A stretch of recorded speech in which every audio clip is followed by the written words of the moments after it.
अस्सलाम वालेकुम नाज़रीन, मैं हूं अरसलान कोकर। आप देख रहे हैं प्रोग्राम प्ले फील्ड।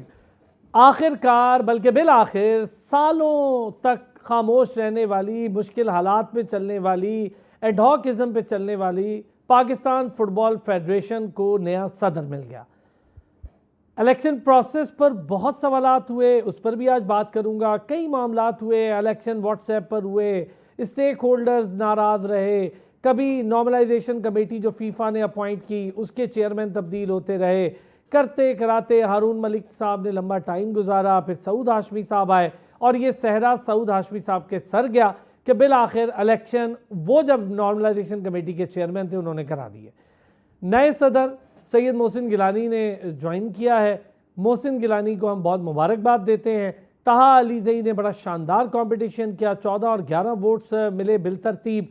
तहा सेकंड नंबर पर रहे और मोहसिन गिलानी सदर मुंतखब हुए। पूरी बॉडी आ गई है। ज़काउल्लाह साहब पहले सदर के कैंडिडेट थे, फिर उन्होंने विड्रॉ किया ख़ुद को और शायद उन दोनों ने एक दूसरे के साथ हाथ मिलाया, उसके बाद वो वाइस प्रेसिडेंट बन गए।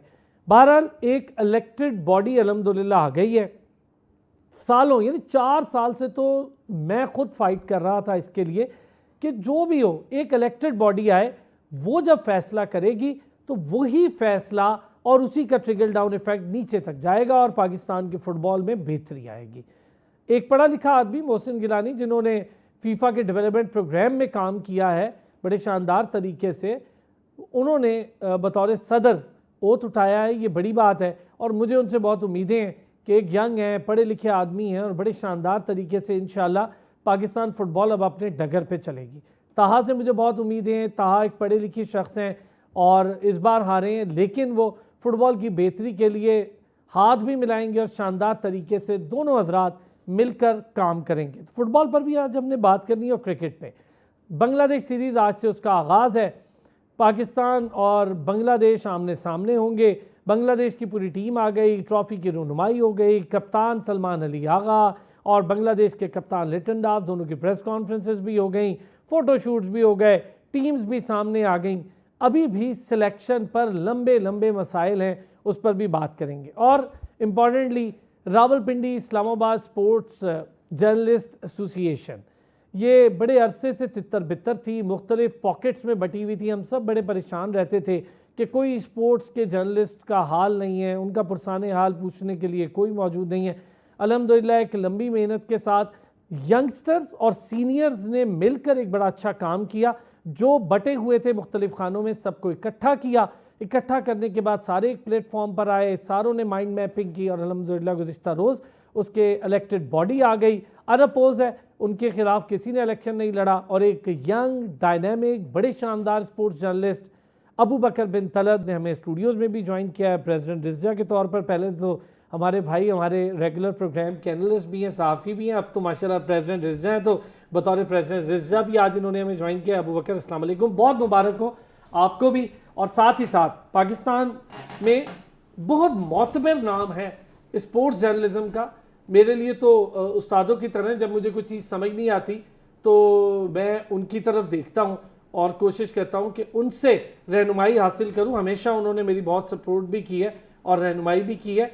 फैज़ान लखानी, पाकिस्तान का बहुत बड़ा स्पोर्ट्स जर्नलिज्म का नाम, सीनियर स्पोर्ट्स जर्नलिस्ट हैं, वो भी हमें ज्वाइन कर चुके हैं।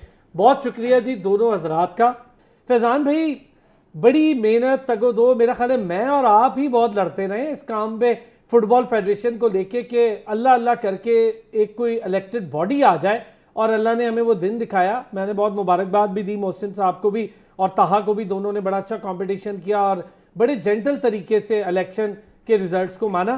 तो फैज़ान भाई, थोड़ा सा हम हिस्ट्री से आगे आपसे जानना चाहूँगा। ये जब सस्पेंड हुई फुटबॉल फेडरेशन, तब से अब एक नई इलेक्टेड बॉडी तक का सफ़र फुटबॉल फेडरेशन ने कितनी मुश्किलात के साथ तय किया? देखिए, पहले तो मैं एक चीज ऐड कर दूं कि जो लड़ाई की आपने बात की उसमें हमारा एक और दोस्त शोएब जट शामिल होता था, जिसके हम मिलकर बहुत उसके साथ खेलते थे। बट एनीवेज यार देखिए, बड़ा मुश्किल वक्त गुजरा पाकिस्तान फुटबॉल पे पिछले मैं पिछले 6 साल की बात नहीं करूंगा, इनफैक्ट पिछले 10 साल के दौरान पाकिस्तान फुटबॉल पे बड़ा मुश्किल वक्त गुजरा। और इनफैक्ट 2017-18 से जब से ये लड़ाइयां शुरू हुई थी, उसके बाद से बहुत ज्यादा मसाइल होते रहे। इस दौरान 3 मरतबा पाकिस्तान टीम पे, पाकिस्तान फुटबॉल फेडरेशन पे पाबंदी लगी, जिसकी वजह से हमारे खिलाड़ी, हमारी टीमें मुतअद्दिद इंटरनेशनल इवेंट्स में शिरकत से महरूम रही। और उसके बाद फिर भी जब नॉर्मलाइजेशन कमेटी भी काम करती रही, तो नॉर्मलाइजेशन कमेटी का बुनियादी काम तो था ही इलेक्शन कराना। उसमें बहुत सारी रुकावटें इस तरह आई कि कहीं कुछ मामलात लीगल उसकी वजह से, केसेस की वजह से फंसे रहे, कहीं कुछ चीजें अल्तवा का शिकार रही, कभी फिर नॉर्मलाइजेशन कमेटी में तब्दीली हुई। पहले आपको मालूम होगा हमजा खान हुआ करते थे। चीजें बहुत ज्यादा कॉम्प्लिकेटेड बीच में रही। बट अच्छी बात यह कि पिछले 2 साल के दौरान काफी तेजी से सारा प्रोसेस हुआ। जब हारून मलिक भी नॉर्मलाइजेशन कमेटी के सरबराह होते थे, इलेक्शन डिस्ट्रिक्ट सतह के हुए, सूबाई सतह के हुए, फिर हारून मलिक के चले गए, इनकी जगह बिस्रे साहब आ गए, वो भी उन्होंने भी अच्छा काम किया। फाइनली यार एक सबसे अच्छी चीज जो चीज हमने देखी वो बड़े जमहूरी अंदाज में जमहूरी इक़्तिदार को सबसे ज्यादा इन्होंने बुलंद रखते हुए उसको फॉलो करते हुए इलेक्शन की प्रोसीडिंग्स की, जो एक बहुत अच्छा साइन है। और एक अच्छी चीज ये थी कि दो एक ऐसे चेहरे थे कि जिन पे दोनों चेहरों पे किसी पे शायद एतराज किसी को एतराज नहीं होगा, किसी को एतराज नहीं होगा, बड़े अच्छे नाम थे, वो भी गैर मुतनाज़ा सी शख्सियत थे। तो तीनों ऐसी शख्सियत थी जिसके आने पे किसी को भी एतराज नहीं हो सका। तो एक अच्छे खुश उसलूबी से इलेक्शन अंजाम को पाए। अब जो भी आईनी तरीकाकार है ट्रांसफर ऑफ पावर का, वो उसमें मेरे ख्याल से 6 से 8 हफ्ते लगेंगे, और उसके बाद बाकायदा जो नई इलेक्टेड बॉडी होगी वो अपने काम संभालेगी। लेकिन अभी एक पहला चैलेंज तो पाकिस्तान के लिए यही है कि जो हमें मैचेस होस्ट करने या जो हमें अवे मैचेस खेलने उसकी तरफ फोकस करें। और देखें, नेशनल टीम के साथ साथ इन्हें फोकस करना पड़ेगा हमारी एज ग्रुप फुटबॉल, जो एज ग्रुप फुटबॉल और विमेन फुटबॉल। चूंकि माजी में हमें नॉर्मलाइजेशन कमेटी ये कहती रही कि फीफा ने बड़े फंड्स महदूद किए हुए, क्योंकि इलेक्टेड बॉडी आएगी तब प्रॉपर फंडिंग रिलीज होगी। तो अब देखिए, इलेक्टेड बॉडी तो तकरीबन आ ही गई है, अब उनको फंडिंग रिलीज होती है, वो किस तरह एज ग्रुप और विमेन फुटबॉल पे काम करते हैं ये देखने की बात है। बट आई होप कि अब पाकिस्तान फुटबॉल जिस डगर पे दुरुस्त सिमत में चल पड़ी है, तो ये सिलसिला अब बरकरार है। और मैं भी तमाम स्टेक होल्डर से और आपके तवज्जुह से हमारे चैनल के अपने प्रोग्राम की कि सारे स्टेक होल्डर अब एक साथ सपोर्ट करें, सपोर्टिंग हैंड बने अब इस इलेक्टेड बॉडी का, और इसके साथ अब आगे चलें। अच्छा, काला स्याह सफ़ेद सब हो गया, अब हमें फुटबॉल को बेहतर करना है। अबू बकर बिन दलत साहब, तो ज़रा फुटबॉल के इलेक्शन से हम थोड़े से शुरू करेंगे, फिर क्रिकेट पर भी बात करेंगे। बड़ी मुश्किल से जी फुटबॉल के इलेक्शन हुए, अच्छा कई तनाज़ात का शिकार रहे बीच में, लेकिन बिल आखिर एक इलेक्टेड बॉडी आ गई। देखें, सबसे पहले तो मोहसिन गिलानी साहब को मुबारकबाद कि वो एटलीस्ट जिस तरह हमारे सीनियर फैज़ान लखानी भाई ने बात की कि एक इलेक्टोरल प्रोसेस कंप्लीट हुआ, बड़े खुश उसलूबी के साथ ये प्रोसेस कंप्लीट हुआ, इंटरनेशनल ऑब्जर्वर्स भी वहाँ मौजूद थे, तो एटलीस्ट वो एक बॉडी बन गई जिसके बड़े अरसे से ज़रूरत थी। और जिस तरह फैज़ान भाई ने बोला, 10 साल से तो एटलीस्ट मैं देख रहा हूँ, और एज अ फॉलोअर भी और उसके बाद एज अ जर्नलिस्ट भी, कि ये जो बार बार पाबंदी लगती थी, सस्पेंशन आती थी, उसके बाद सस्पेंशन हटती थी, तो उसका जो अनफॉर्चुनेटली जो इम्पैक्ट होता है, नेगेटिव इम्पैक्ट, वो उन लोगों को पड़ता है जो फुटबॉल की गेम का हिस्सा होते हैं, चाहे वो क्लब्स हैं, चाहे वो इंटरनेशनल प्लेयर्स हैं। और इसके साथ साथ उसकी वजह से जो ग्रोथ है वो रुक जाती है। आप अपनी रैंकिंग्स उठा के देख लें इंटरनेशनल, इसी तरह वुमेन्स रैंकिंग्स उठा के देख लें, हम बहुत पीछे हैं। इवन एशिया में भी अगर उठा के देखा जाए तो पाकिस्तान में जो पोटेंशियल है, एग्जैक्टली पाकिस्तान में जो फुटबॉल का पोटेंशियल है, उसका अंदाजा यहाँ से लगा लें कि जब भी यहाँ पर कोई मैच होता है, तो मैंने अगर क्रिकेट के बाद किसी स्पोर्ट्स को जैम पैक स्टेडियम के हवाले से देखा है, तो दैट इज फुटबॉल। और ऐसी ऑडियंस फुटबॉल को देखने के लिए आती है जो इंतहाई पैशनेट और जिसे कहते हैं जोश और जज्बे के साथ भरपूर होती है। लेकिन अगर इतना टैलेंट और इतना पैशन, इतना फॉलोअर होने के बावजूद अगर हम फुटबॉल में उस तरह प्रोग्रेस नहीं कर रहे, तो उसमें किसी हद तक फुटबॉल फेडरेशन का रोल जरूर रहा है। लेकिन देर आए दुरुस्त आए, सबको मुबारकबाद। और दोनों जो कैंडिडेट्स थे, शायद दोनों की यूनिक बड़ी स्ट्रेंथ्स हमें नजर आई। एक का एक्सपीरियंस है, एग्जैक्टली, ये बड़ा अच्छा बिल्कुल है। मोहसिन गिलानी भी बड़े जबरदस्त, उनके बड़ा अच्छा प्रोफाइल है, दोनों का बड़ा अच्छा प्रोफाइल। फीफा डेवलपमेंट प्रोग्राम्स में काम करते रहे, जबकि दूसरी तरफ उनका पैशन था अली जई का, अगर देखें वो भी किसी से ढका छुपा हुआ नहीं है। लेकिन अगर दोनों अगर इत्तेहाद कायम रखें, दोनों जो है वो पॉजिटिव तरीके से मशावरत के साथ देखें, अब एक इलेक्टोरल बॉडी आपकी जब आ गई है, तो शायद उनको सपोर्ट भी करनी चाहिए। देखें, जो डेवलप्ड क्रिटिसिज्म है वो जरूर करें आप जहाँ पे ड्यू है, लेकिन ऐसा बिल्कुल भी ना हो कि जो टांगे खींची जाती हैं, जो पाकिस्तान में एक कल्चर है, हमारे यहाँ प्रोफेशनल कल्चर, उस तरह कॉर्पोरेट सेक्टर्स में नहीं है जिस तरह होना चाहिए, सपोर्टिव नहीं होते और बार बार क्रिटिसिज्म किया जाता है, लॉबिंग की जाती है। अगर ऐसा ही रहा तो जो चीज़ें, जो पॉइंट्स हैं जिसमें क्लब क्रिकेट है, क्लब फुटबॉल है, एज फुटबॉल है, और उसके साथ साथ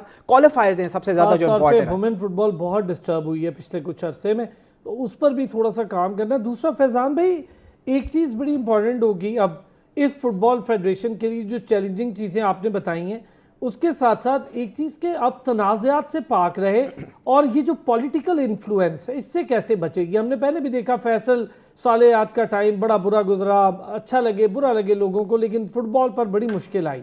तो पॉलिटिकल इन्फ्लुएंस से कैसे बचेंगे?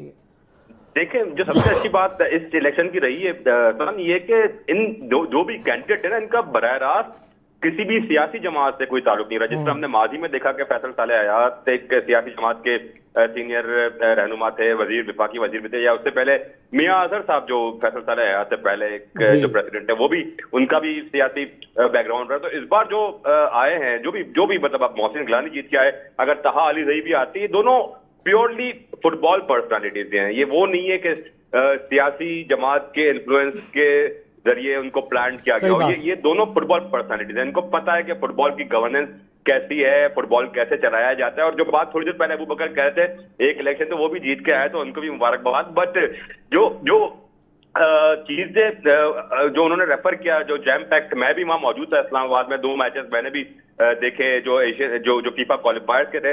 अगर हमें जो हम एक टर्म इस्तेमाल करते हैं ना, जेनजी, जो जेनजी है ना हमारी, वो नस्ल जो 2000 के बाद पैदा हुई, वो क्रिकेट से ज्यादा फुटबॉल में दिलचस्पी रखती है। मेरा अपना बेटा टीनेजर है, वो भी फुटबॉल में बहुत ज्यादा दिलचस्पी रखता है। सॉरी, एक ब्रेक लेना है सर, एक ब्रेक लेना है। मैं ब्रेक से आकर आपसे शुरू करता हूँ, इस पर एक छोटा सा ब्रेक लेते हैं जी, वापस आते हैं इस पे बात। वेलकम बैक जी। फैजान भाई, ये आपने ठीक कहा कि जो नई नस्ल है उसको फुटबॉल से बहुत शगफ है, और इसका अंदाजा हमें सोशल मीडिया पर होता है कि जब हम बात करते हैं फुटबॉल को लेके, पाकिस्तान के बहुत लोग, बहुत यंगस्टर दूर दराज के इलाकों से उस पर अपने कमेंट्स के जरिए इजहार भी करते हैं।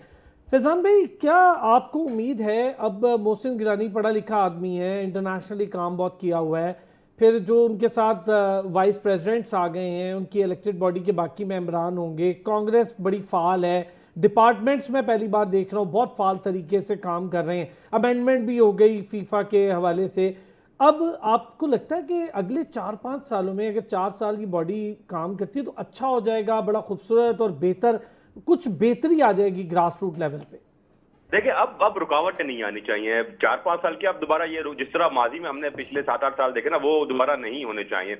और एक और चीज जो आपने बात की ना, मोहसिन गिलानी का जो तजुर्बा और जो कॉन्टैक्ट फीफा एंड एफसी में ना, उनको अगले 6 महीने से 1 साल के दौरान तो इस बात पे ही ज्यादा फोकस करना चाहिए फुटबॉल के साथ साथ। जो पाकिस्तान फुटबॉल फेडरेशन की एक रेपुटेशन है, जो इमेज बिल्डिंग है, जो कॉन्टैक्ट है, जो ताल्लुकात है, बायलैटरल ताल्लुकात और फेडरेशन फीफा और एफसी के साथ जो ताल्लुकात है, उसको जितना बेहतर हो सका जाए बनाया जाए, ताकि जो फंडिंग और जो एडेड जो फंडिंग होती है, एक तो देखिए जो रिवायती फंडिंग होती है, उसके अलावा डेवलपमेंट प्रोग्राम की फंडिंग भी होती है। अगर वो चीजें एक स्मूथ पाइपलाइन के थ्रू पाकिस्तान में ट्रांसफर होना शुरू करें और वो फिर मेक श्योर भी किया जाए कि वो फुटबॉल पे लगाया भी जाए, तो चीजें बेहतर होंगी। और मुझे उम्मीद है कि इस बार ऐसा होगा। और सबसे अहम चीज मोहसिन गिलानी से मैं ये एक्सपेक्ट करता हूँ कि पाकिस्तान फुटबॉल फेडरेशन के फीफा एफसी में ताल्लुकात, बायलैटरल ताल्लुकात को वो बेहतर करे, ताकि बायलैटरल ताल्लुकात हमारे बेहतर होंगे ना, तो उससे जो फीफा फ्रेंडलीज की विंडोज होती है ना, उसमें हमें इंटरनेशनल मैचेस अच्छे मिलेंगे, जो पाकिस्तान फुटबॉल टीम की बेहतरी में काफी मददगार साबित हो सकते हैं।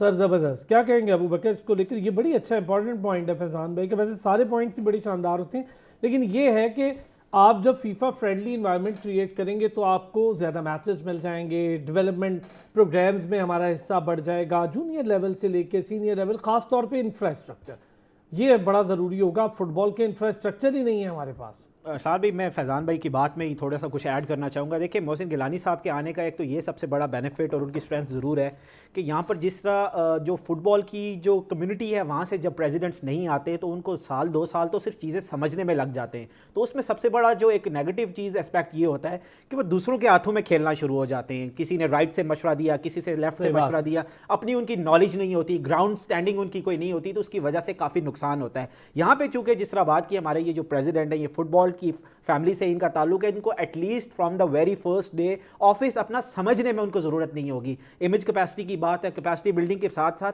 ये जो हमारे जितने भी क्लब्स की लीग्स वगैरह हैं, या फिर आपकी कॉलेज स्टूडेंट, देखें जब तक आपकी बेसिक्स ठीक नहीं होंगी उस टाइम तक आप जितना मर्जी आपके अंदर टैलेंट हो, आप उस टैलेंट हंट तो कर सकते हैं, लेकिन जब तक आप एक अच्छा प्लेटफॉर्म नहीं देंगे, वो कहाँ पर एग्जीक्यूशन उसकी मिलेगी। तो इसके साथ साथ इंटरनेशनल गेम्स के साथ साथ आपको जूनियर लेवल पर भी, क्लब लेवल पर भी और कॉलेज यूनिवर्सिटी लेवल पर भी फुटबॉल को प्रोमोट ज़रूर करना है। जिस तरह अभी जिक्र हुआ कि ये जो 2000 के बाद की जनरेशन है इसमें फुटबॉल का बहुत पैशन है, लेकिन इस पैशन को कैसे साथ लेकर जाना है और उसको ताकि नेशनल से इंटरनेशनल लेवल पे आप लेकर आएँ, उसके लिए इस फेडरेशन ने काम करना बहुत ज़रूरी है। और साथ ही साथ ये जो बड़े अरसे से एक बात की जाती थी, फुटबॉल की नेशनल टीम है, ये वुमेन्स टीम है और उनकी काफ़ी ज़्यादा ड्यूज़ जो पेंडिंग है उसको भी ज़रूर बिल्कुल एसएप उसको हल किया जाए, ताकि एक जो कॉन्फिडेंस है प्लेयर्स का वो भी अपनी फेडरेशन के ऊपर बहाल हो। और ये जो गैप है फेडरेशन और प्लेयर्स के दरमियान, ये जो गैप है, ये जितना जल्दी ब्रिज होगा पाकिस्तान फुटबॉल के लिए उतना अच्छा है। फैजान भाई, आपसे एक रिक्वेस्ट ये है कि कोशिश कीजिए कि ये जो धड़ेबंदियां या जैसे हम बहुत सारे प्लेयर्स हैं, ईसा की बात कर लूँ और दीगर, इन सारे लोगों को हमें अब कोशिश करनी है कि ज़रा एक जगह इकट्ठे हो, एक दूसरे की लाइकिंग डिसलाइकिंग पॉलिटिकल तो होनी चाहिए, फुटबॉल को लेके नहीं होनी चाहिए, उसमें सबकी जहनी हम आंगी बहुत ज़रूरी है। फैजान भाई, ये कितनी ज़रूरी है? बिल्कुल वैलिड पॉइंट है। जिस तरह मैंने पहले भी कहा कि अगर हम आपस में लड़ते रहे तो फिर हड़दल रहेंगी, फिर लड़ाइयाँ होंगी, फिर कब्जे होंगे, फिर पाबंदियां लगेंगी और फिर नॉर्मलाइजेशन कमेटी आ जाएगी। हम फिर घूम फिर के जो पिछले 6 साल की मेहनत थी या 6 साल का इंतजार था फिर दोबारा जीरो पे आ जाएंगे, लड़ाई झगड़े शुरू किए। तो अहम बात यह है कि कुछ लोगों को शायद आई एम श्योर कुछ लोगों को ग्रीवेंसेस होंगे भी, जिस तरह पाबंदियां लगी थी, जिस तरह जाहिर शाह पे पाबंदी लगी, उनके अपने ग्रीवेंसेस होंगे, अपनी जगह होंगे और वो काफी अंडरस्टैंडेबल बात है। बट अब फुटबॉल को आगे बढ़ाना है, वो उन चीजों को कहते हैं ना हम कि लेट बायगॉन्स बी बायगॉन्स, अब आगे बढ़े। अब फुटबॉल अब शख्सियात से बुलंद होकर बाला होकर हमें एक, और ये बात जो हम कर रहे हैं ना इन दोनों शख्सियात में, माजी में जब भी कोई फुटबॉल में आता था, जो सदर बन के आता था, जो फुटबॉल की जो चकाचौंध है, जो चमक है ना, जो फीफा में आप एज PFF, आप जिस भी मुल्क के फुटबॉल फेडरेशन के प्रेसिडेंट होते हैं ना, फीफा में आपको जो 7 स्टार ट्रीटमेंट मिलती है ना, अक्सर तो वही देख के उनके होश उड़ जाते हैं। मोहसिन गिलानी वो चीज है जो फीफा से यहाँ आए, वो सारी वो कहते हैं ना फीफा की रौनक चमक अय्याशिया वो सब देख चुके हैं। तो शायद वो उससे ज्यादा उसके इन्फ्लुएंस से भी नहीं आएंगे कि वो अपना मेन फोकस छोड़ के फीफा के अय्याशियों में लग जाए। तो ये चीज बहुत यहाँ पे पाकिस्तान फुटबॉल के लिए एक प्लस पॉइंट है कि जो शख्सियत अब प्रेसिडेंट बनकर आए हैं उनको फुटबॉल का पता है, उनको फीफा का पता है और वो उस पूरे इन्वायरमेंट से होते हुए आए हैं, तो उस इन्फ्लुएंस में नहीं आ जाएंगे कि जहां लोग शायद अपना फोकस हटा देते हैं। चले, अब ज़रा हम क्रिकेट पर भी बात करते हैं। फुटबॉल पे अब अल्लाह का शुक्र है कि एक बॉडी आ गई है, अब उसमें हमारी भी कोशिश होगी कि सारे स्टेक होल्डर्स मिल के काम करें, किसी से अपनी रंजिश खलिश को ना दुश्मनी में ना तब्दील करें। आप पॉजिटिव रहें, पॉजिटिवली आप तनकीद करें ताकि दूसरा सीखे भी। सर, टीम आज उतर रही है ग्राउंड में, अबू बकर साहब, और एक मौका मिल गया अब्बास आफरीदी को। वसीम जूनियर इंजर्ड हो गए, टीम में तो उनका नाम नहीं था लेकिन वो आ गए हैं। कुछ खबरें हैं कि अब पता नहीं किस हद तक सदाकत है या नहीं, कि हेड कोच जो आए हैं वो किसी और नाम पर मुत्तफिक हुए और सिलेक्शन ने कोई और 3 नाम दिए, जो भी हैं, लेकिन अब्बास आफरीदी को मौका मिल गया। परफॉर्मर्स, लाहौर कलंदर ने बड़ा अच्छा परफॉर्म किया, तो परफॉर्मर्स को मौका मिल रहा है, जिसमें साहिबजादा फरहान भी हैं, फ़हीम भी बड़ा अच्छा परफॉर्मर है। लेकिन कुछ लोग थे जिनको मौका नहीं मिला, जैसे सुफियान मुकीम, मेहरान मुमताज़, या ये बच्चे जो अच्छे स्पिनर्स हैं। कैसे देख रहे हैं इस सारी चीज़ को? देखिए अरसलान भाई, मैं तो ये कहूँगा कि शायद 2 आउट ऑफ फॉर्म टीम्स की ये सीरीज़ चल रही है। पाकिस्तान का भी इंटरनेशनल सर्किट अगर देखें, PSL को थोड़ी देर के लिए साइड पे रख देते तो इंटरनेशनल परफॉर्मेंस पाकिस्तान की भी वाइट बॉल क्रिकेट में अप टू द मार्क नहीं रही। इसके साथ साथ बांग्लादेश की रीसेंट परफॉर्मेंस भी आपके सामने है। तो 2 आउट ऑफ फॉर्म्स टीम्स का ये मैच है और पाकिस्तान के लिए इसलिए भी इंपॉर्टेंट है कि बड़े अरसे के बाद अगर बांग्लादेश ने यहाँ पाकिस्तान का वाइट बॉल का टूर किया है, क्योंकि लास्ट जो टेस्ट मैच था रेड बॉल अगेंस्ट बांग्लादेश, वो बड़ा ही डिजास्टर्स रहा पाकिस्तान के लिए और उसके सेटबैक्स बड़े लंबे अरसे तक हमने फेस किए अभी तक। एटलीस्ट चैंपियंस ट्रॉफी में वो जो कॉन्फिडेंस शैटर हुआ वो शायद उसका भी एक बहुत बड़ा रोल था। अब यहाँ पर ये सिचुएशन है कि ये कोई नई बात नहीं है जो बात आप कर रहे हैं कि सिलेक्शन कमेटी ने क्या वो नाम दिए, उसके बाद माइक हैसन जो आपके नए कोच हैं उन्होंने वो नाम एक्सेप्ट किए या चेंज किए। ये पाकिस्तान क्रिकेट में आए रोज़ इस तरह की खबरें आपको ज़रूर मिलती रहती हैं, लेकिन द बॉटम लाइन इज़ कि न्यूली लुक रीवैम्प्ड साइड एक पाकिस्तान का स्क्वाड भी और उसके अलावा प्लेइंग 11 भी एक ऐसी होगी कि आपको ओपनर से लेके 11th प्लेयर तक एक डिफरेंट टीम नज़र आएगी और बड़े ही अरसे के बाद जो स्टार प्लेयर्स हैं आपके, उनके बगैर पाकिस्तान की ये टीम उतर रही है। ऑल्दो बांग्लादेश को शायद रैंक ऐसे ना किया जाए कि कोई बहुत ही तगड़ी टीम नहीं है, लेकिन ऐसा बिल्कुल भी नहीं है। एशियन कंडीशंस में Bangladesh is not a bad side at all, और जिस तरह का कॉन्फिडेंस उन्होंने गेन किया हुआ अगेंस्ट पाकिस्तान, वो उसको वहाँ से कैरी करने की डेफिनेटली ज़रूर कोशिश करेंगे। तो सलमान अली आगा के लिए भी एक चैलेंज है, क्योंकि पाकिस्तान में ना जितना मर्जी बड़ा जो प्लेयर है वो कैप्टन बन जाए, लेकिन ये कैप्टनसी की जो डिस्कशन है ये हमेशा अंडर द टेबल रहती है, और हमेशा ऐसा लगता होता है कि इस सीरीज़ के बाद क्या पाकिस्तान की कप्तानी और पाकिस्तान का कोचिंग पैनल जो है वो चेंज होने जा रहा है या नहीं जा रहा। तो ये जो अनसर्टिनिटी है, जब तक इस कल्चर से ख़त्म नहीं होगी, तो चाहे आप ऑस्ट्रेलिया से खेल रहे हो, चाहे आप बांग्लादेश से खेल रहे हो, आप अपना 100% नहीं देख सकते। तो देखते हैं आज 8 बजे जब टीम्स हमारी मैदान में उतरेंगी तो कैसी परफॉर्मेंस रहती है इनकी इतने बड़े स्टार्स प्लेयर्स के बगैर। फैजान भाई, इससे पहले कि क्रिकेट पे थोड़ी सी डिस्कशन करूं, भारतीय रवैया मुसलसल ख़राब से ख़राब होता जा रहा है। जूनियर डेविस कप की बात करूं, वहाँ पे भारतीय मीडिया ने वो बेकार और घटिया हरकतें शुरू कर दी। एक 15 साल की प्लेयर है, हीट ऑफ द मोमेंट का नाम लेकर उसके खिलाफ साजिश शुरू कर दी। फिर मैं ज़रा आपसे क्रिकेट पर भी करूँगा, लेकिन ये क्या रवैया है इस मीडिया का? और अल्हम्दुलिल्लाह हम बहुत मैच्योर मीडिया हैं, हम गैर ज़रूरी ना तो तनकीद करते हैं और ना इल्ज़ाम लगाते हैं। देखिए, आपने बिल्कुल अहम पॉइंट उठाया, और मैंने इस पर सोशल मीडिया पर लिखा भी, मैंने स्टोरी भी की। 15 साल का वाकई में बच्चा है मिकाल, और वो अपने आप पे गुस्सा हो रहा था, अपने आप पे अपसेट था। और उस मोमेंट पे अगर वो आमतौर पर टेनिस के मैच के बाद हम देखते हैं कि प्लेयर एक दूसरे से हाथ मिलाते या ताली मारते, वो ताली मारने की कोशिश की उसने, और वो एंगर में था, सही तरह नहीं हो सका, वो अगलों ने उसको किस तरह इंटरप्रेट किया।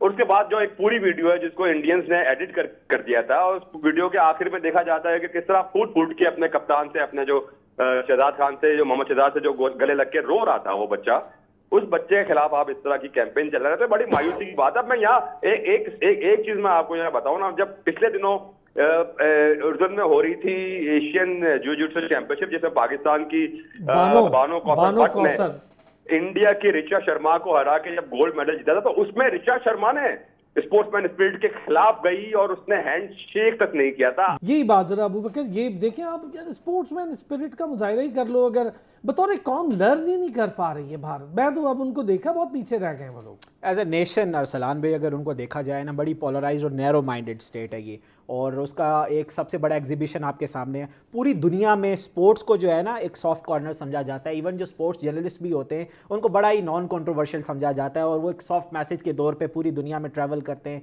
सॉफ्ट इमेज बिल्डिंग करते हैं, और अपनी जिसे कहते हैं ना अपनी कौम के एम्बेसडर्स होते हैं। तो आप यहाँ से अंदाज़ा लगा लें, और भारत के साथ आप स्पोर्ट्समैन स्पिरिट का नाम या टैग या कंपैरिजन करना ये इंतहाई ज्यादती है। कोई भी स्पोर्ट्स उठा के देख लें, उनका रोल इसी तरह रहता है। पिछले दिनों मेरा ख्याल है बहुत सारी चीज़ें खुल गई हैं उस कॉन्फ्लिक्ट से, जो पाकिस्तान एयरफोर्स और पाक अफवाज ने शानदार तरीके से मार्का मारा। बतौर कौम मैं देख रहा हूँ कि वाकई में उनकी लर्निंग्स या उनकी जो एजुकेशन, हम समझते थे हम शायद थोड़ा सा पीछे, लेकिन भाई हम बहुत अल्हम्दुलिल्लाह बेहतर और आगे हैं। बहुत पीछे रह गए हैं वो लोग। वो एक नैरो माइंडेड कौम है, वो निकल ही नहीं पा रही है एक हिंदुत्वा सोच से, और ये यूं है और ये यूं है, ये यूं है, एक दूसरे पर उंगलियां उठा रहे हैं, दूसरा खेल के मैदान तक को नहीं बख्श रहे। एक ब्रेक लेंगे जी, वापस आएंगे। मैं ज़रा फैज़ान भाई से ये खबर भी निकलवाने की कोशिश करूँगा, क्या वाकई सिलेक्शन कमेटी और हेड कोच के दरमियान कोई मामला था 3 प्लेस की सिलेक्शन को लेकर, या फिर ये सिर्फ हवा दी जा रही है इस खबर को? वापस आते ब्रेक से इस पर बात कर। Welcome back. फैज़ान भाई, ये जो हेड कोच को लेकर मामलात थे, हेड कोच ने वो नाम मुस्तरद करके कोई दूसरे नाम डाल दिए, तो क्या ऐसा है सिलेक्शन कमेटी और हेड कोच के दरमियान को ऐसे बात हुई है? यार देखिए, जिस तरह अबू बकर भी बात कर रहे थे, ये पाकिस्तान क्रिकेट में इस तरह की खबरें और इस तरह के कहीं देखिए इख्तलाफ राय कहाँ नहीं होता, या कोच और सिलेक्शन कमेटी के मेंबरान और कप्तान बैठ के कहाँ किस मुल्क में ऐसा ना होता हो कि वो नामों पे डिस्कस ना करते हो, और सिलेक्शन कमेटी नाम देती हो, कोच कहता है मुझे ये चाहिए, कप्तान कहता नहीं मुझे ये चाहिए, और उस पर फिर म्यूचुअल अंडरस्टैंडिंग से। तो अभी माइक का पहला असाइनमेंट है, और मेरा नहीं ख्याल कि कोई वो ऐसा कोई इख्तलाफ या लड़ाई झगड़े वाली सूरत हाल हुई होगी। बस कुछ नाम अगर डिस्कस होते हैं और उसके बाद म्यूचुअली अंडरस्टैंडिंग से नाम सेलेक्ट हो जाते हैं, वो ठीक है। मेरा वही ख्याल है, जिस तरह हम अभी थोड़ी देर पहले फुटबॉल पे हम बात कर रहे थे, क्रिकेट में भी या दीगर स्पोर्ट्स में भी ना, हमारा अलमिया ये है कि हम तमाम फ्रेटर्निटी भी, मीडिया स्पोर्ट्स फ्रेटर्निटी भी, हम शायद नेगेटिविटी की तरफ ज्यादा चले जाते हैं, प्रॉब्ली इस वजह से कि हमारे यहाँ मसाला नेगेटिविटी ज्यादा बिकता है, पॉजिटिविटी कम बिकती है। तो मेरा नहीं ख्याल कि कोई इतनी बड़ा कोई ऐसा या अनहोनी सी कोई चीज है, या ऐसी एक्सेप्शनल सी कोई लड़ाई झगड़े हो गए कि जिसको हवा दी जाए ना, या ये डिस्कशन होना जो सारी या उस पर डिसएग्रीमेंट होना, ये तो रूटीन की बातें हैं। और ये होना भी चाहिए फैजान भाई, इसके बगैर कैसे मतलब आप को बेहतरी कर सकते हैं? माशरे की हेल्दी वर्किंग एनवायरनमेंट की ये चीज है। मैं भी ज्यादातर में होता हूँ, तो कौन सी खबर किस तरह प्ले करनी है इस पे हम रोजाना बहस करते हैं, डिस्कशन करते हैं। कभी मेरी बात मानी जाती है, कभी मेरी बात से डिसएग्री किया जाता है, तो ये चीजें तो आम सी बात है। फैजान भाई, ये जो सिलेक्शन पर काफ़ी ज़्यादा सवाल है, ये तो चले एक बड़ी हमारी आंखों देखा हाल है, क्या वजह हुई कि सुफियान मुकीम को बिल्कुल ही एक साइडलाइन, पेशावर ज़ल्मी ने भी उसको साइड कर दिया, बहरान को एक मैच नहीं खिलाया, फिर हम देख रहे हैं कि कुछ परफॉर्मर्स ऐसे हैं जो बार बार घूम फिर के, मैं हसन अली की बात करूं तो कमाल परफॉर्मेंस दी है, हसन ने इम्प्रूव किया है, मुझे पुराना हसन दिखाई दे रहा है, वो अपनी जगह जस्टिफाई कर रहा है। फ़हीम अशरफ बहुत इम्प्रूवमेंट थी PSL में, तो चले जगह वो जस्टिफाई कर रहा है। खुशदिल शाह, मतलब मैं समझता हूँ कि जिस पोजीशन पे खुशदिल की हम बात करें वहाँ तो बेहतर हसन नवाज खेल रहा है, तो अब हम कैसे जस्टिफाई करेंगे कि सिलेक्शन को, जहाँ पर मेहरान को भी नहीं खिलाते, सुफियान को भी नहीं डालते, तो कैसे हम अपने यंग ब्लड को सेटिस्फाई करें? मेरा ख्याल है यहाँ पे कुछ जो सीनियर्स का जो कमबैक हुआ है उसकी वजह अगर यंगस्टर्स को चांस देते, क्योंकि बांग्लादेश और होम सीरीज, ठीक है T20 में आप किसी भी टीम को लाइटर नहीं ले सकते, बट होम सीरीज आपका वो मौका होता है जहां पे आप अपने यंगस्टर्स को मौका दे सकते हैं, वहां आपको, हाँ, उनको आप आजमा सकते हैं। तो आई थिंक कि अगर यंगस्टर्स को ज्यादा आजमाया जाता है, और ठीक है साहबजादा फरहान की बड़ी जबरदस्त परफॉर्मेंस है और थ्रू आउट परफॉर्म करते आ रहे हैं, उनका राइटली रिकॉर्ड, हसन अली और फ़हीम अशरफ, आई थिंक अगर कंपैरेटिवली अवे सीरीज में भी उनको कमबैक किया जाता तो इतना फर्क नहीं पड़ना था, क्योंकि वो होम कंडीशन में तो परफॉर्म उन्होंने कर दिया ना एक तरह से PSL में भी। अब आई थिंक अगर यहाँ पे आप नौजवानों को थोड़ा मौका दे देते तो उनको, उनकी भी थोड़ी सी हौसला अफजाई हो जाती है। अब आप परफॉर्मर्स को मौका नहीं मिलता है तो फिर वो थोड़े से हौसला शक्ति उनकी हो जाती है। इस बात पे I totally agree with you. यार अबू बकर, एक बंदे को आप अपना फ्यूचर प्रोस्पेक्ट कहते हैं, उसको फ्यूचर प्लान्स का हिस्सा रखते हैं, चैंपियंस ट्रॉफी आती है बाहर कर देते हैं, कोई अच्छा कहने का मतलब ये नहीं है कि कोई किसी को कोई परेशानी होगी, बस क्यों नज़रअंदाज हो रहा है Sufiyan? He is a very good champ और बहुत शानदार बॉलर है वो, और मेरा ख्याल है बड़ा क्वालिटी बॉलर है। देखिए एट सर्टन पॉइंट अरसलान में मुझे ऐसा लगता है कि लक मैटर्स एज वेल। देखिए पेशावर ज़ल्मी के स्क्वाड में उनको उस तरह मौका नहीं दिया गया।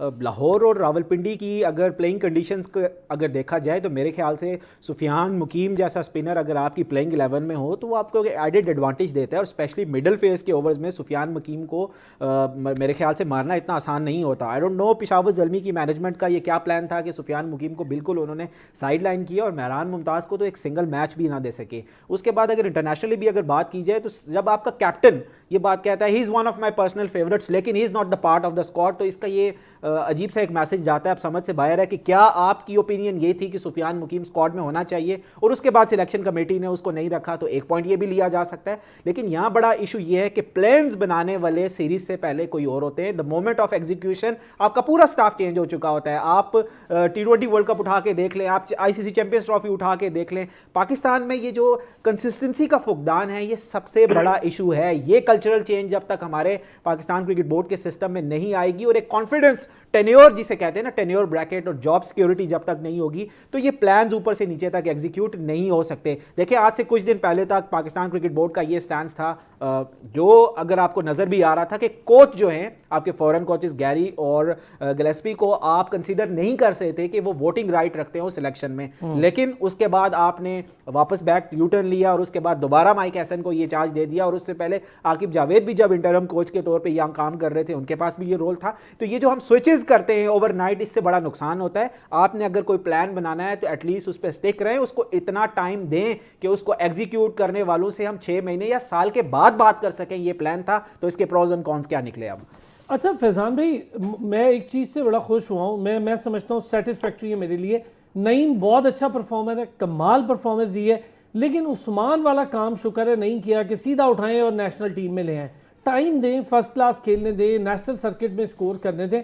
आप इस बात के साथ जाएंगे या आप इस बात के साथ जाएंगे कि अभी मौका था उसको जगह दे देनी चाहिए थी? नहीं, मैं बिल्कुल इस बात से एग्री करूंगा कि उसको पहले फर्स्ट क्लास और डोमेस्टिक में मजीद मौका दिया जाए, उसको ग्राइंड होने दिया जाए, उसके बाद फिर पाकिस्तान टीम के सेटअप पर जाने की बात की जाए। और देखें अभी लाए भी किसी जगह, आपके पास टॉप ऑर्डर में प्लेयर्स ऐसे मौजूद हैं जो फिलहाल रिप्लेसमेंट उनकी नहीं हो सकती, तो इनको अभी रखे हैं, डोमेस्टिक सेटअप पे रखे हैं, पूल में रखे हैं, इनको शाहीन के साथ आप इनको टूर जब मौका मिले तब करा सकते हैं, इनको डेवलप करें, प्रॉपर डेवलप करें। ये ना करें कि उस्मान की तरह इनको ला के बगैर किसी तजुर्बे के इनको इंटरनेशनल क्रिकेट में झोंक दिया जाए, इनको बस के अंदर को कहते हैं ना, अंडर द बस थ्रो कर दिया जाए, और वो उसके बाद कुछ तजुर्बा ही नहीं है उन सूरत हाल को हैंडल करने का, तो वो उस प्लेयर के लिए भी नुकसानदेह होता है। उस्मान खान का भी आपने शायद ऐसा ही किया कि वो इंटरनेशनल एक्सपोजर उसके पास था ही नहीं, उसको वो तजुर्बा ही नहीं था कि वो कैसे अपनी इनिंग्स को बिल्ड करे इंटरनेशनल क्रिकेट में, और वो वहां पे इस तरह फंस गया कि उसको प्रॉब्लम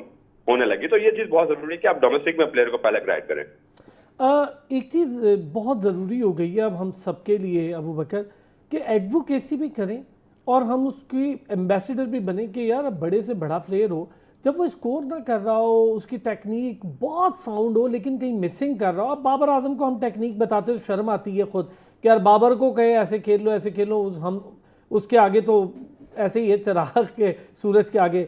लेकिन क्या बाबर आजम को इस वक्त अपनी इम्प्रूवमेंट के लिए, अपने एक माइंड फ्रेम से निकलने के लिए ज़रूरी नहीं है कि 4 डे क्रिकेट को तवज्जो दे, वो डोमेस्टिक को, और पहले काउंटी खेलता था वो भी नहीं खेल रहा? देखिए असलान भाई, it's not about Babar Azam. इस मॉडर्न एरा का कोई भी आप सुपरस्टार प्लेयर उठा के देख लें, if you take an example about Virat Kohli as well, देखिए ये जो सीखने का प्रोसेस होता है ये कभी भी ख़त्म नहीं हो सकता। आप किसी भी टॉप नॉच लेवल पे अगर पहुंच जाएं, और स्पेशली अगर आपके पास ये फ्लॉ आ जाए कि आपको एक ही टाइप का या एक ही आर्म का बॉलर एक ही जगह से बार बार आउट कर रहा हो, तो डेफिनेटली आपका पॉइंट ऑफ कंसर्न तो है और आपको उसको एड्रेस करना चाहिए।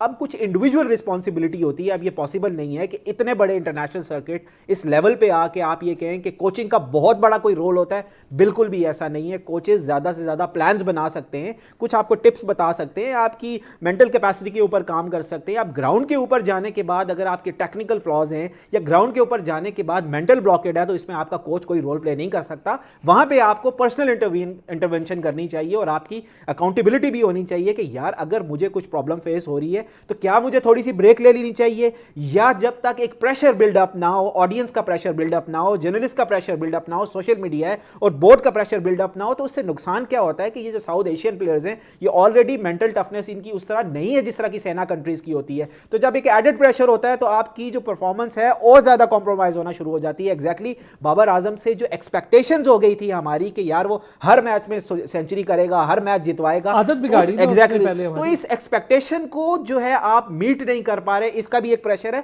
और उसके साथ साथ हर गुजरते दिन के साथ क्रिकेट में तब्दीली आती जा रही है। क्रिकेट इतनी मॉडर्न होती जा रही है कि 360 जो कन्वेंशनल क्रिकेट थी वो खत्म हो गई है। तो उसके साथ साथ अगर आप मॉडर्न अडेप्टेबिलिटी नहीं करेंगे तो आप पीछे रह जाएंगे। कोई नाम भी है, मैं किसी खास नाम की तरफ नहीं जाता। फैजान भाई, बाबर आजम बहुत लंबा अरसा हो गया, मेरा ख्याल है अब ना ड्यू हो रहा है कि बाबर अपने पुराने जाओ जलाल और जलवे के साथ दोबारा है। अभी भी उसने स्कोर किया है पीएसएल में, पैचेस में किया है, स्कोर किया, लेकिन अगर सारी इनिंग्स आप और मैंने देखी हो तो बाबर आजम एक पुरानी जो एक ख़ास उसका क्लासिक स्टाइल था वो बहुत मिसिंग था। कभी बॉल उसके बैट और पैड के गैप से निकल रही है, कभी उसके शॉट तुक्के में, थोड़ी देर बाद वो सेटल होता था, फिर वो शॉट ठीक मार लेता था। तो बाबर को डोमेस्टिक क्रिकेट का कितनी इस वक्त ज़रूरत है, ख़ासतौर पर 4 डे?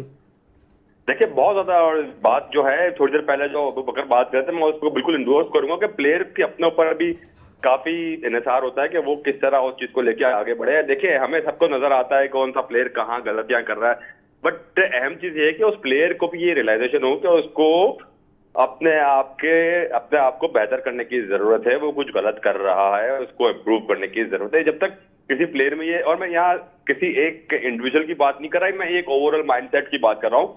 वो प्लेयर उस वक्त तक इम्प्रूव नहीं हो सकता जब तक खुद उसमें सीखने की या इम्प्रूव करने की सलाहियत मौजूद ना हो। यूनुस खान पाकिस्तान की तारीख के बेहतरीन बैटर्स में से एक है। 2016 के दौरान इंग्लैंड में वो स्ट्रगल कर रहे थे, उनको लगा कि उनको मशवरे की जरूरत है। उन्होंने उस वक्त भारत के साबिक कप्तान मोहम्मद अजहरुद्दीन को कॉल की, उनसे मशवरा लिया, उसके बाद अगले मैच में उन्होंने डबल सेंचुरी कर ली। तो प्लेयर चाहे जितना भी बड़ा हो जाए, उसको मशवरा लेने में, उसको बात करने में, उसको सीखने में हिचकिचाना नहीं चाहिए। जहां आप अगर कोई भी प्लेयर लार्जर देन लाइफ हो जाता है, वो फिर उसका डाउनफॉल वहां से शुरू हो जाता है। तो मेरा ख्याल है कि प्लेयर्स के लिए जिस तरह अबू बकर ने बात की कि सीखने का अमल हमेशा जारी रहना चाहिए, ये बहुत जरूरी है। सीखने का अमल जारी रहना चाहिए। जहां आपने ये समझ लिया कि आप अकला कुल है, आप वहां आपका सही बात है। ये तो फैजान में किसी भी फील्ड के लिए है कि अकले कुल समझें तो बस आप गए, रोज सीखते हैं।